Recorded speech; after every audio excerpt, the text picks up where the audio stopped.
The Cram Fire in Central Oregon exploded this week, now stretching across more than 90,000 acres, with more than 700 firefighters on the scene. The fire is being fueled by hot weather and windy conditions and is threatening several hundred homes. It has also prompted evacuation orders to be issued in 2 counties. As fire season heats up in the West, Jonathan Vigliotti shows us a new strategy to restore forests once decimated by wildfires.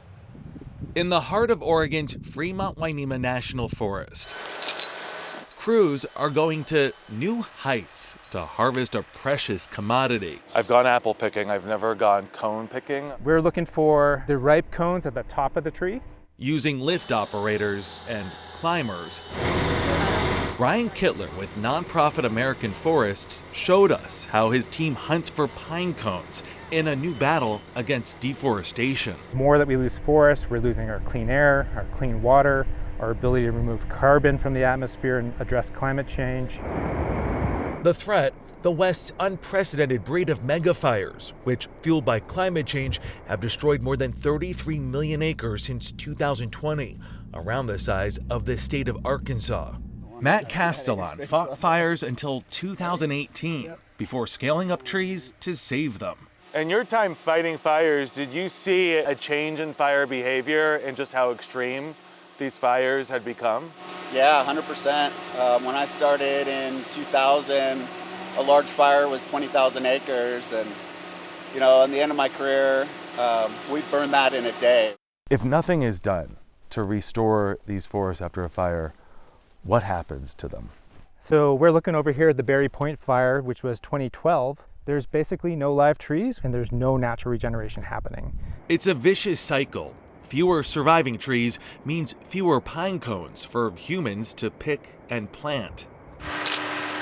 Once those pine cones are collected, they're brought to a network of nurseries like this. The seeds are extracted and then grown into these seedlings. There are about 1 million here, which represents about 4,500 acres of new forest.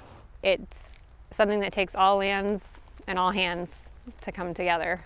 Gwen Meyer, American Forest Director in the Pacific Northwest, doesn't live far from the Medford, Oregon nursery growing these seedlings. Is this enough to restore the landscape that has been lost because of these fires? No. It's not even close. I mean, it's a step in the right direction, but then there's going to continually be a need as these fires continue to burn. The U.S. Forest Service says it's short about 200,000 acres, more than 40 times the number of seedlings at this nursery, and that's just in this part of Oregon.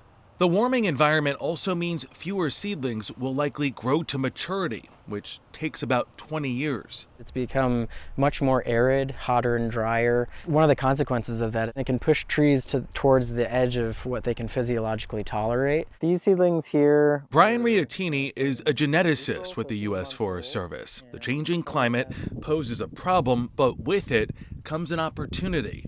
We are sourcing more drought-tolerant populations of that species to be planted in these areas that are currently experiencing more drought-prone conditions. The demand in stock now requires all hands on deck. Unfortunately, we've had to get pretty good at reforestation. Logging companies like Galen Smith's are helping the Forest Service source cones and clear scorched land for replanting. Why is that so important to have that partnership and that relationship here? Fire and ecology and insects and disease, it doesn't care about a property line. If we're able to replant our little block of land, but we're surrounded by untreated, burned forest land, eventually that's just going to become a brush field and it will burn again and it will threaten our land again. Neighbors helping neighbors, in a program the Forest Service hopes to expand to other impacted states. When you look at all of these seedlings, what do you see? I see the forests that will be walked through by our children and our children's children. This is multiple generations worth of trees that will be out there in the forest. A new generation of trees that will take root in the American West. For CBS Saturday Morning, Jonathan Vigliotti, Medford, Oregon.